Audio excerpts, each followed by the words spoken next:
ಕಳೆದ ಭಾನುವಾರ ಆರಂಭವಾದ ಶ್ರೀರಾಮನವಮಿ ಉತ್ಸವಗಳು 9 ದಿನಗಳು ಮುಂದುವರಿದಿವೆ.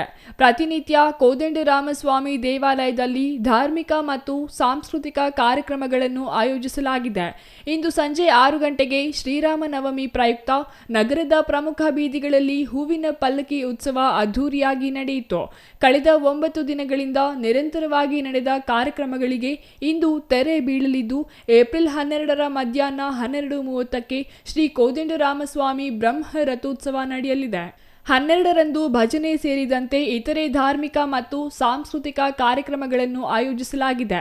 ಅಲ್ಲದೆ ದೇವಾಲಯಕ್ಕೆ ಆಗಮಿಸುವ ಭಕ್ತರಿಗೆ ತೀರ್ಥ ಪ್ರಸಾದ ವಿನಿಯೋಗ ನಡೆಯಲಿದ್ದು, ಭಕ್ತರು ಹೆಚ್ಚಿನ ಸಂಖ್ಯೆಯಲ್ಲಿ ಭಾಗವಹಿಸಿ ಕಾರ್ಯಕ್ರಮವನ್ನು ಯಶಸ್ವಿಗೊಳಿಸುವಂತೆ ಶ್ರೀ ಕೋದಂಡರಾಮಸ್ವಾಮಿ ದೇವಾಲಯ ಟ್ರಸ್ಟ್ ಕೋರಿದೆ. ಚಿಕ್ಕಬಳ್ಳಾಪುರ ನಗರದ ಬಜಾರ್ ರಸ್ತೆಯಲ್ಲಿರುವ ಶ್ರೀ ಕೋದಂಡರಾಮಸ್ವಾಮಿ ದೇವಾಲಯದಲ್ಲಿ ವಿಶೇಷ ಅಭಿಷೇಕ ಮತ್ತು ಪೂಜೆಗಳು ನಡೆದವು.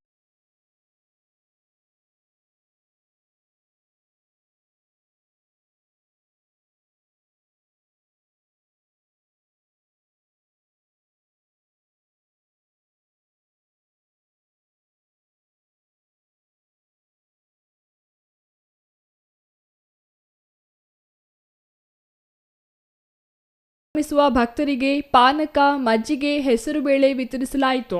ರಾಮನಿಗೆ ವಿಶೇಷ ಪೂಜೆ ಮಾಡಿ ದೇವಾಲಯವನ್ನು ವಿವಿಧ ಹೂಗಳಿಂದ ಅಲಂಕರಿಸಲಾಗಿತ್ತು. ಶ್ರೀ ಕೋದಂಡರಾಮಸ್ವಾಮಿ ದೇವಾಲಯಕ್ಕೆ ಬೆಳಿಗ್ಗೆಯಿಂದಲೇ ಭಕ್ತಾದಿಗಳು ಆಗಮಿಸಿ ಶ್ರೀರಾಮನ ದರ್ಶನ ಪಡೆದು ಪ್ರಸಾದ ಸೇವಿಸಿದರು. ಈ ವೇಳೆ ಮಾತನಾಡಿದ ಕೋದಂಡರಾಮಸ್ವಾಮಿ ದೇವಾಲಯ ಟ್ರಸ್ಟ್ ಅಧ್ಯಕ್ಷ ಕೆ. ರಾಮು ಅವರು, ನಾಡಿನ ಸಮಸ್ತ ಜನತೆಗೆ ಶ್ರೀರಾಮನವಮಿ ಹಬ್ಬದ ಶುಭಾಶಯಗಳು ತಿಳಿಸಿ ಶ್ರೀ ಕೋದಂಡರಾಮಸ್ವಾಮಿಗೆ ಅಭಿಷೇಕ, ವಿಶೇಷ ಪೂಜೆ ಮಾಡಿಸಿ ಭಕ್ತರಿಗೆ ಹೆಸರುಬೇಳೆ, ಪಾನಕ, ಮಜ್ಜಿಗೆ ವಿನಿಯೋಗ ಮಾಡಲಾಯಿತು ಎಂದರು. ಜೈ ಶ್ರೀರಾಮ್.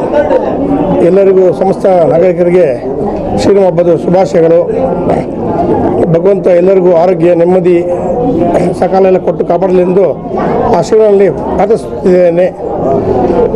ಈ ದಿನ ತುಂಬ ವಿಶೇಷವಾಗಿ ನಮ್ಮ ಕೋದಂಡರಾಮಸ್ವಾಮಿ ದೇವಸ್ಥಾನದಲ್ಲಿ ವಿಶೇಷ ಅಲಂಕಾರ ಪೂಜೆಗಳನ್ನು ಹಮ್ಮಿಕೊಳ್ಳುತ್ತೇವೆ.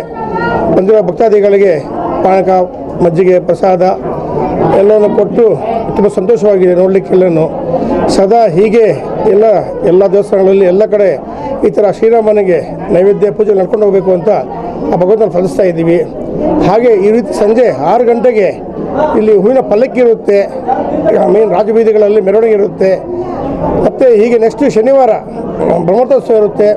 ದಯವಿಟ್ಟು ಜನ ಎಲ್ಲ ಸೇರಿ ನಮ್ಮೆಲ್ಲ ಸಂತೋಷಪಡಿಸಿ ಆ ಶ್ರೀರಾಮ ಕೃಪೆಗೆ ಪಾತ್ರರಾಗಬೇಕು ಎಂದು ವಿನಂತಿಸಿಕೊಳ್ಳುತ್ತಿದ್ದೇನೆ. ಜೈ ಶ್ರೀರಾಮ್. ಶ್ರೀ ಕೋದಂಡರಾಮಸ್ವಾಮಿ ದೇವಾಲಯ ಟ್ರಸ್ಟ್ ಕಾರ್ಯದರ್ಶಿ ಕೆಎಸ್ ಗೋಪಾಲಕೃಷ್ಣ ಮಾತನಾಡಿ, ಶ್ರೀ ಕೋದಂಡರಾಮಸ್ವಾಮಿ ದೇವಾಲಯದಲ್ಲಿ 100 ವರ್ಷಗಳಿಂದ ನಡೆಸಿಕೊಂಡು ಬಂದಿರುವ ಆಚಾರ ಮುಂದುವರಿಸಲಾಗಿದೆ. ಶ್ರೀರಾಮನವಮಿ ಹಬ್ಬದ ಪ್ರಯುಕ್ತ 8 ದಿನಗಳಿಂದ ಸಾಂಸ್ಕೃತಿಕ ಕಾರ್ಯಕ್ರಮಗಳು ನಡೆಯಿತು. ಇಂದು ಸಂಜೆ ಹೂವಿನ ಪಲ್ಲಕ್ಕಿ ನಗರದ ಪ್ರಮುಖ ರಸ್ತೆಗಳಲ್ಲಿ ಮೆರವಣಿಗೆ ನಡೆಯುತ್ತದೆ. ಮಂಗಳವಾರ ರಥೋತ್ಸವ ಅದ್ದೂರಿಯಾಗಿ ನಡೆಯುತ್ತದೆ. ಭಕ್ತರು ಹೆಚ್ಚಿನ ಸಂಖ್ಯೆಯಲ್ಲಿ ಭಾಗವಹಿಸಿ ದೇವರ ಕೃಪೆಗೆ ಪಾತ್ರರಾಗಬೇಕೆಂದು ಮನವಿ ಮಾಡಿದರು. ಶ್ರೀರಾಮ್ ಸಮಸ್ತ ನಾಡಿನ ಜನತೆಗೆ ಶ್ರೀರಾಮನವಮಿ ಹಬ್ಬದ ಶುಭಾಶಯಗಳನ್ನು ತಿಳಿಸುತ್ತಾ, ಶ್ರೀ ಕೋದಂಡರಾಮಸ್ವಾಮಿ ದೇವಸ್ಥಾನದಲ್ಲಿ ಸುಮಾರು 100 ವರ್ಷಗಳಿಂದ ಈ ಕಾರ್ಯಕ್ರಮ ನಡೆದುಕೊಂಡು ಬಂದಿದೆ. ಆಗಿನ ಕಾಲಕ್ಕೆ ತಕ್ಕಂಗೆ ಮಾಡ್ತಾ ಇದ್ರು. ಈಗಿನ ಕಾಲಕ್ಕೆ ಸ್ವಲ್ಪ ವಿಜೃಂಭಣೆಯಿಂದ ನಾವು ಎಲ್ಲ ನಮ್ಮ ಅಧ್ಯಕ್ಷರು, ನಮ್ಮ ಸದಸ್ಯರು ಎಲ್ಲ ಸೇರಿ ನಡೆಸ್ಕೊತಾ ಬರ್ತಾ ಇದ್ದೀವಿ. 8 ದಿನಗಳ ಕಾಲ ಇಲ್ಲಿ ದೇವಸ್ಥಾನದ ಒಳಾಂಗಣದಲ್ಲಿ ಸಾಂಸ್ಕೃತಿಕ ಕಾರ್ಯಕ್ರಮಗಳು ನಡೆಯಿತು. ಈಗ ಇವತ್ತು ವಿಶೇಷವಾಗಿ ಇದು ಹೂವಿನ ಪಲ್ಲಕ್ಕಿ ಇರುತ್ತೆ, ದೇವರ ಉತ್ಸವ ಇರುತ್ತೆ, ಹಾಗೂ ಆಮೇಲೆ ರಥೋತ್ಸವಗಳು ನಡೆಯುತ್ತೆ ಮಂಗಳವಾರದಿಂದ. ಅದರಲ್ಲಿ ವಿಶೇಷವಾಗಿ 12ನೇ ತಾರೀಕು ಬ್ರಹ್ಮ ರಥೋತ್ಸವ ಇರುತ್ತೆ. ಅದಕ್ಕೆ ಸಾರ್ವಜನಿಕರು ಸಕಾಲಕ್ಕೆ ಬಂದು ಎಲ್ಲರೂ ದೇವರ ಕೃಪೆಗೆ ಪಾತ್ರರಾಗಬೇಕು ಅಂತ ಎಲ್ಲರಲ್ಲಿ ವಿನಂತಿ ಮಾಡ್ತಾ ಇದ್ದೀನಿ. ಜೈ ಶ್ರೀರಾಮ್. ಒಟ್ಟಿನಲ್ಲಿ ಚಿಕ್ಕಬಳ್ಳಾಪುರದ ಶ್ರೀ ಕೋದಂಡರಾಮಸ್ವಾಮಿ ದೇವಾಲಯದಲ್ಲಿ ಕಳೆದ 9 ದಿನಗಳಿಂದ ನಡೆದ ಧಾರ್ಮಿಕ ಮತ್ತು ಸಾಂಸ್ಕೃತಿಕ ಕಾರ್ಯಕ್ರಮಗಳಿಗೆ ಇಂದು ತೆರೆ ಬೀಳಲಿದ್ದು, ಸಂಜೆ ಅದ್ದೂರಿ ಹೂವಿನ ಪಲ್ಲಕ್ಕಿ ನಡೆಯಲಿದೆ. ಅಲ್ಲದೆ ಮಂಗಳವಾರ ವಿಜೃಂಭಣೆಯಿಂದ ಬ್ರಹ್ಮ ರಥೋತ್ಸವ ನಡೆಯಲಿದೆ. Ambareesh, CTV news, Chikkaballapur.